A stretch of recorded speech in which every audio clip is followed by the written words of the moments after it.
Bismillahirrahmanirrahim.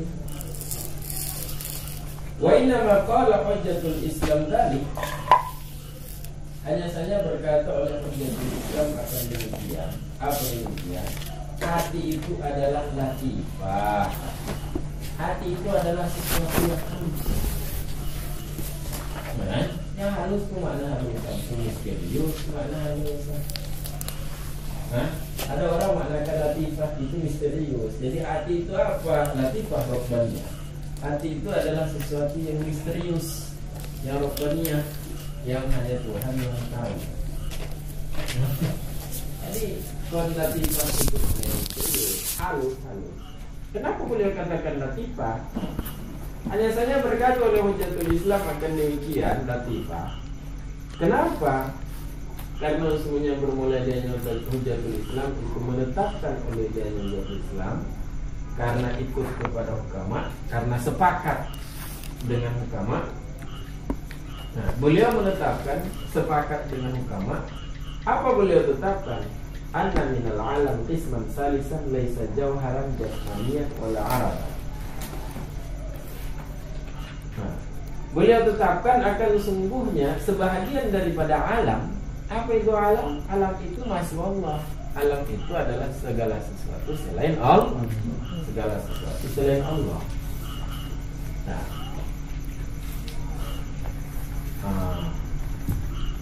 segala sesuatu selain Allah itu, kalau mau dibagi, segala sesuatu selain Allah itu dia akan terbagi dua. Apa dua? Yaitu materi dan sifat. Alam, segala sesuatu selain Allah, secara umum itu dia terbagi dua, yaitu materi dan sifat. Apa materi? Nah, materi macam-macam, batu dan lain sebagainya.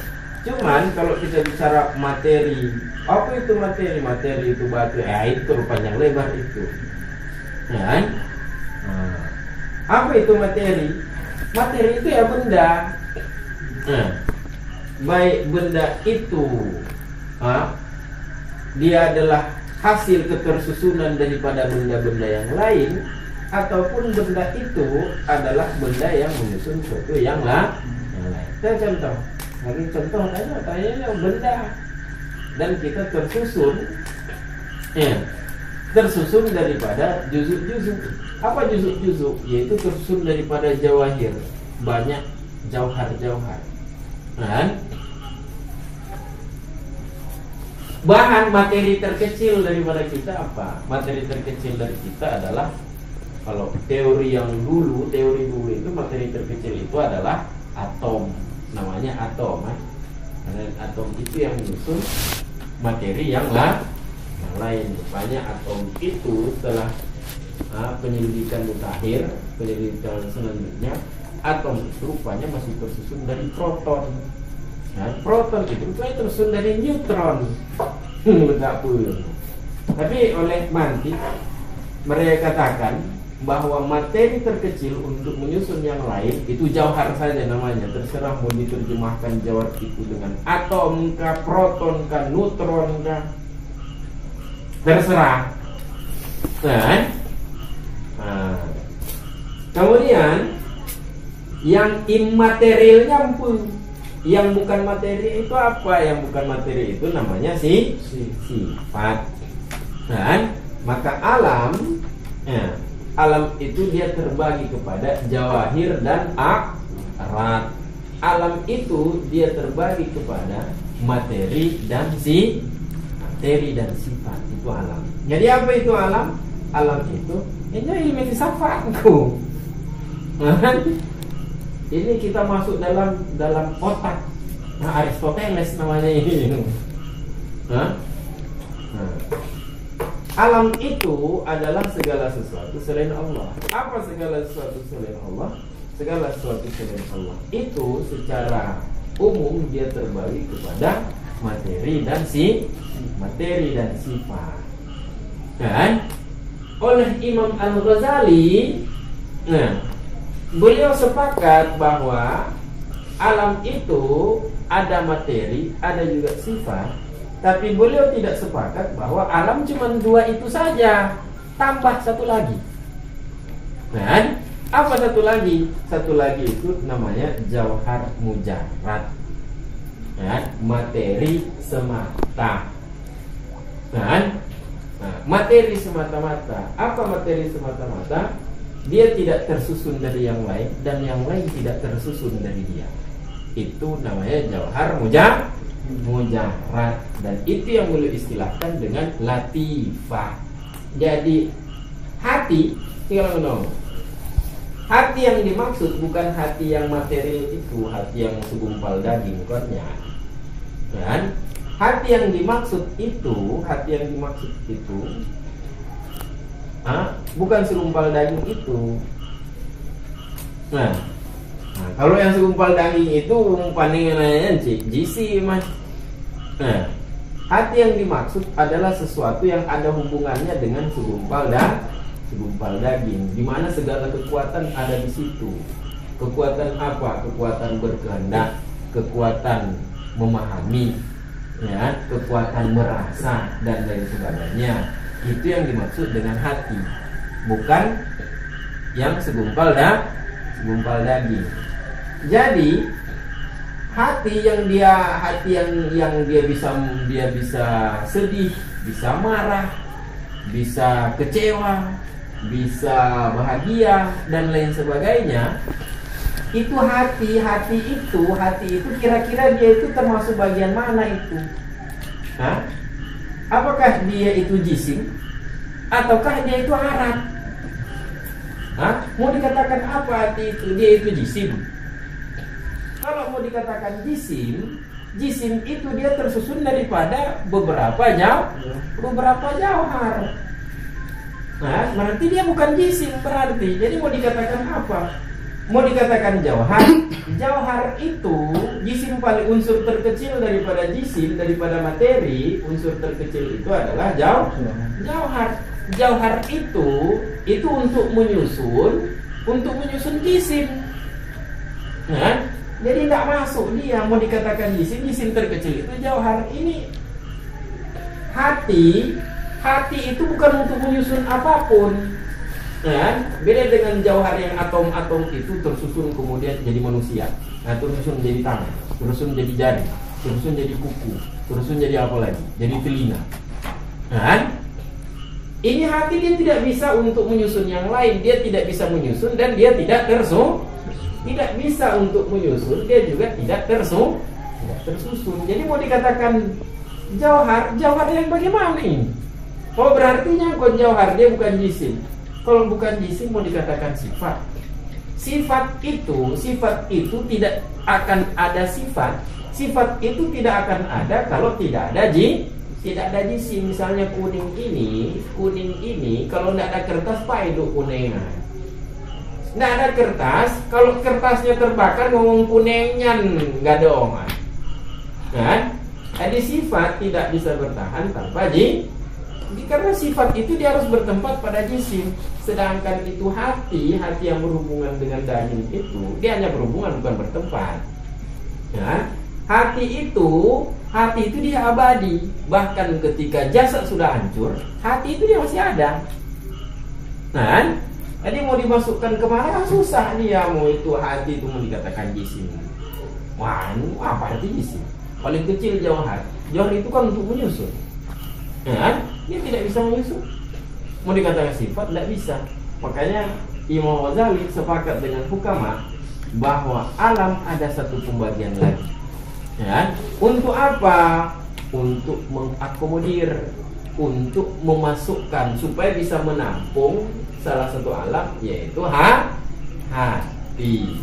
Yang dia itu bukan jisim, dia itu juga bukan arat. Apa namanya? Itulah latifah. Gitu. Lanjut. Lianna asbata wifaqal hukama ana min alam qisman salisan. Semuanya dia hanya Hujjatul Islam itu menetapkan oleh beliau sepakat dengan hukama boleh ditetapkan akan semuanya sebagian dari alam ada qisman salisan, ada pembagian yang ketiga yang tidaklah bermula dari pembagian yang ketiga itu bukan jauhar jasmani, jauhar berupa jisim, jauhar bangsa jisim, dan dia juga bukan harata, dia juga bukan sifat. Nah, dia bukan jauhar bangsa jisim, dia juga bukan arah, bukan sifat. Nah, itu ada ada pembagian yang ketiga daripada alam. Dia itu bukan jauhar bangsa jisim, dia juga bukan arah. Apa namanya?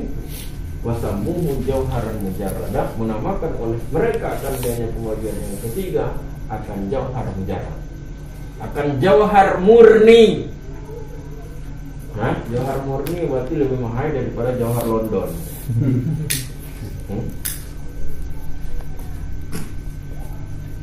Murni dari apa? Artinya jauhar murni, artinya murni daripada madah allati tarakkaba ghairuhu min. Dia murni daripada materi. Jadi dia murni daripada madah. Dia murni daripada materi yang tersusun oleh ghairu, tersusun oleh selainnya jauhar, tersusun daripadanya materi. Nah, jadi tidak ada unsur materi, tidak ada unsur materialistis pada jauhar ini. Jadi murni artinya apa? Artinya pembagian ketiga ini dia murni daripada unsur materi untuk menyusun yang lain. Karena hati itu beda dengan jauhar-jauhar, dengan atom-atom yang terdapat pada ini. Beda bayang atomnya lagi fiber atomnya. Nah, atom dalam ilmu fisika. Iya, atom dalam ilmu fisika yang rumusnya itu X pangkat 2 sama dengan CO. Bagaimana rumusnya? Itu kalau di fisika kan ada rumusnya itu. Rumus atom kan? Tiba rumus atom A tambah T tambah O tambah M. Atom. Nah rumusnya. Jadi begitu dia murni daripada materi yang tarakkaba ghairuhu minha, yang tersusun oleh selainnya jauhar mujarrad, tersusun daripadanya materi. Dan dia juga murni daripada alaikil maddah. Dia murni daripada sangkut paut materi. Apa sangkut paut materi? Sangkut paut materi artinya lawazimnya, artinya ciri-ciri khasnya materi. Apa ciri khas materi? Ciri khas materi seperti tahayus, seperti bertempat. Nah, namanya materi itu dia harus bertempat. Nah, ada materi yang bebas dari dimensi ruang, ada materi yang dia berada di ruang kosong. Materi tidak ada dimensi ruang. Ada cok materi tidak ada dimensi ruang. Ada. Apa itu? Itulah roh. Nah, dia bebas dari dimensi ruang dan waktu. Aman. Dia tidak terikat dengan ruang roh itu. Bukti bahwa roh itu tidak terikat ruang apa? Buktinya coba waktu tidur. Waktu tidur kita bermimpi ada di Australia. Waktu tidur itu kan roh dia keluar. Kalau kita bermimpi ada di Australia itu berarti kan roh keluar. Itu kalau misalnya mau diikuti rumus fisika, kalau mau diikuti rumus fisika, orang baru bisa pergi ke Australia kalau seperti badan kasar seperti kita. Baru bisa kita pergi ke Australia itu akan makan waktu banyak. Kalau seandainya mau dia cut, dia potong waktunya, bisa hancur badan. Kita bawa Honda aja 250 per jam, pokoknya kita model. Ini namanya Honda 250 yang kita hinya. Coba dikasih naik lagi itu jarumnya itu sampai 500. Hah? Masih ada mata di kepala itu. Hah? Kasih naik lagi angkanya 1000. Hah? Kira-kira masih mau ada mata di kepala itu, paling hidungnya tidak ada lagi itu. Hah? Orang ayo gue sini mau undang gue. Ukuran 100 saja, jangan pakai helm. Ukuran 100 saja itu air mata udah mulai keluar. Dan mata sudah pedih. Hah? Oh, kalau kecepatannya lebih lagi sampai 500 per jam gimana ya? Hah? Ya tinggal pilih badan mbak jalan. Hah? Jadi kalau misalnya kita mau pergi ke Australia, hah? Dengan kecepatan cahaya, turun Australia hancur badan. Antanggup mah. Hah? Nah, ini gitu. Jadi namanya materi itu dia terikat oleh ruang dan waktu. Nah, dia terikat dengan ruang dan waktu. Kalau justru materi ini bisa bertahan, kenapa materi ini bisa bertahan? Karena dia terikat oleh waktu. Ya, kalau tidak ada waktu hancur dia. Nah, jadi dia terikat. Tapi kalau roh itu dia tidak terikat dengan ruang, ya. Sehingga kalau kita bermimpi ke Australia, di waktu yang sama waktu orang kasih bangun, campur, jaga, ya.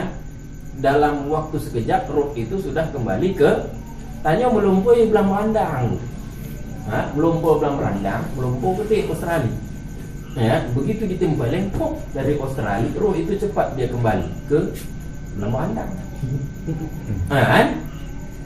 Jadi dia jisim, bukan jisim, dia adalah jauhar yang tidak ada sangkut paut dengan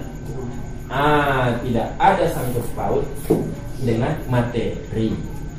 Nah, dia jauhar tapi tidak ada sangkut paut materi, tidak ada ciri khas materi, yaitu terikat oleh ruang. Ruh itu dia tidak terikat ruang.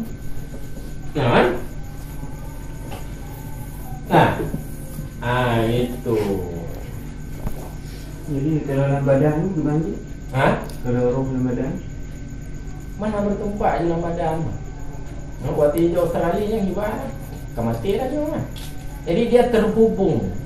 Nah, dia terhubung bukan bertempat. Nah, itu dalam itu ini. Tahu dalam mah? Apa beda dalam dengan padan? Saya dalam belam randang atau di belam randang?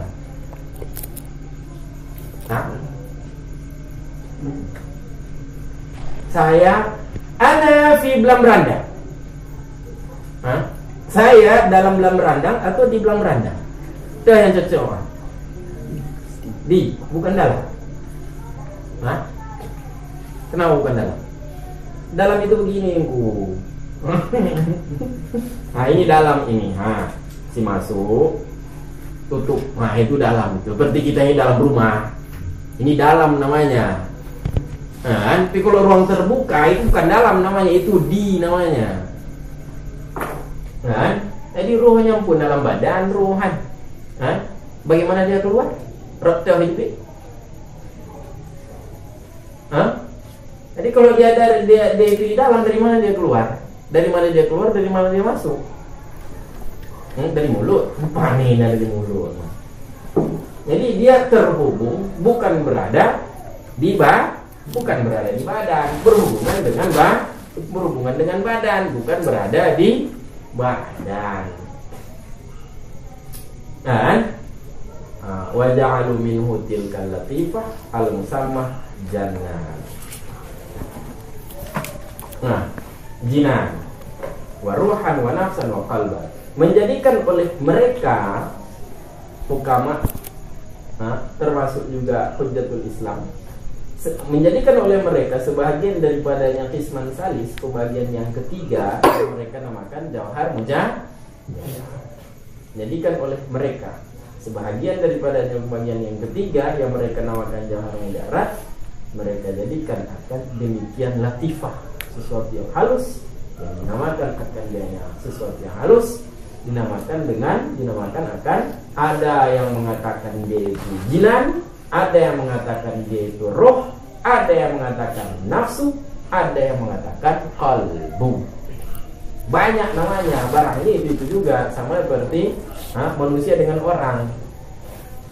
Kan? Beda manusia dengan orang. Itu juga. Jadi itu kata muradif itu. Jinan apa lagi?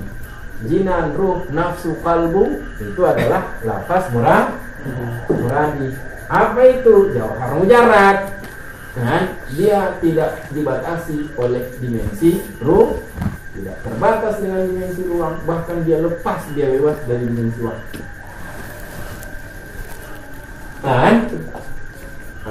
Kalau kamu kuat, adanya surah Latifah. Apa itu Latifah? Latifah itu adalah jauhar, adalah jauhar mujarrad.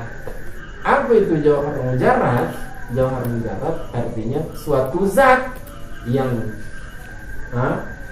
jauhar mujarrad artinya suatu zat yang tidak ada unsur materi padanya, dan tidak ada sangkut pautnya, dan tidak ada ciri khas materi. Jadi dia immaterial, dia bukan materi, tapi bukan juga sifat.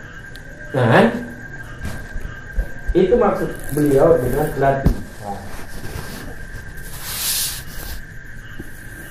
Faqaulu fi mayati wa nafsu jawharatun, maka bermulakan hujjatul Islam pada keterangan yang akan datang. Apa bentuknya? Wa nafsu jawhar, bermula nafsu itu jawhar. Itu boleh katakan nafsu itu jawhar. Artinya jawhar mujarrad, jawhar murni. Bukanlah bermula maksudnya hujjatul Islam itu sungguhnya bermula dari nafsu, itu sebahagian daripada jauhar jasmani, yang jauhar jasmani ini berlawanan dengan arat, bukan jauhar jasmani. Kamal musib padali ini sebagaimana yang dibentangkan akan demikian, diuraikan akan demikian. Apa demikian mazkur bahwa dia bukan jauhar jasmani, dibentangkan fi mahalihi, pada tempatnya penuh jauhar mujarrad. Ada talapian atau menerapkan. Ayat ke depan ada gembira. Yang penting surah. Kamu surah. Kalau surah. Kalau Rabbaniyah, Pak belum baca Rabbani. Mana Rabbaninya? Aweda anggu mentemulapan pegawainya mungkin. Rabbaniyah, latifah Rabbaniyah. Materi yang halus yang bangsa Rabbani, bangsa Tuhan. Rabbaniyah itu nisbah kepada Rabb. Nisbah kepada Rabb dengan menambahkan alif dan jadi asalnya adalah Rabb. Seharusnya kalau bangsa pada Arab Rabbiyu berarti sama alif dan boyo Rabbani. Ala ghairi qiyasin, dengan penambahan alif dan nun atas menyalahi qiyas, atas selain qiyas. Karena kalau kiasnya itu nisbah itu harus kembalikan sesuatu kepada kata dasar. Kalau ingin menisbah, kalau ini pakai ya nisbah, kata itu harus dikembalikan ke kata dasar. Jangan ada penambahan sama sekali, kembalikan ke kata dasar. Jadi kalau kalau mau dihubungkan kepada Tuhan, seharusnya pakai ya saja di ujungnya. Jadi Rabbiyah. Jadi pakai alif dan nun di ujung, itu baik ya. Tujuannya apa? Lil mubalaghah, untuk bersangatan. Jadi sangat-sangat terhubung dengan Tuhan. Apa maksud menisbahkan, menghubungkan latifah itu kepada Tuhan? Wa nasbuha ilaihi li'annahu la ya'lamu illa huwa subhanahu. bermula menisbahkannya latifah kepadanya Tuhan, itu menisbahkannya itu karena sungguhnya lansian itu tidak mengetahui akan dianya latifah, melainkan oleh dianya Tuhan subhanahu.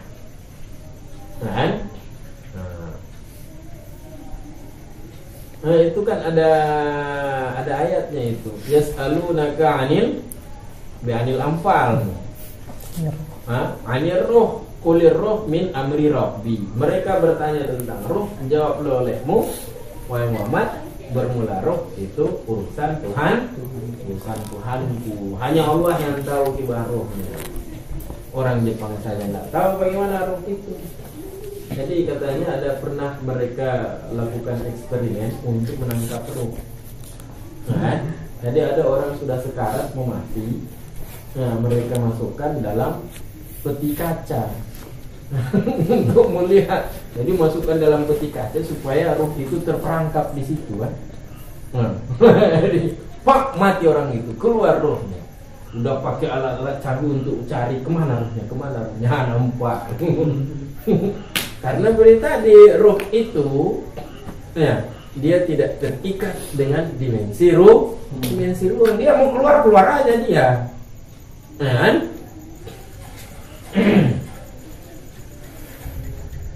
Nah, itu alasan yang pertama. Ataupun bisa saja alasan nisbah ruh kepada Tuhan itu li'anal jauhar mujarrad laisa mutahayyizan wala qa'iman bi mutahayyizin.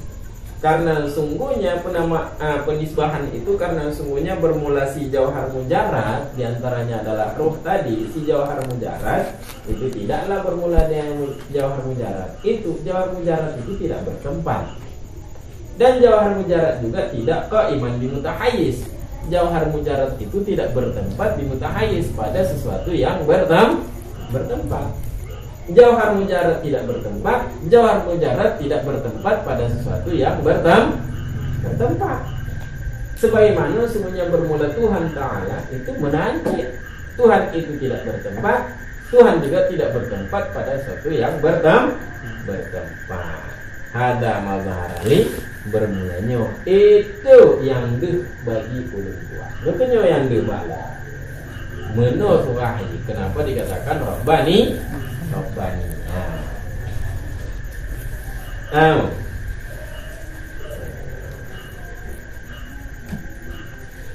Demikianlah